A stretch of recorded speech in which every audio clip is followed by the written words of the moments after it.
Do you like pizza, but you have a side-by-side refrigerator? I freaking hate side-by-side refrigerators because I love pizza.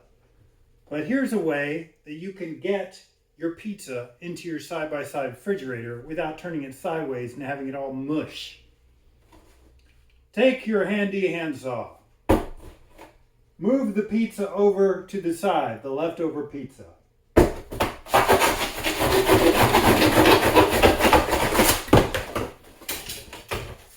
Now your pizza will fit in your fridge. Here we go.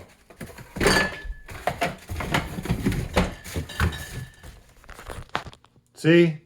That's how it works.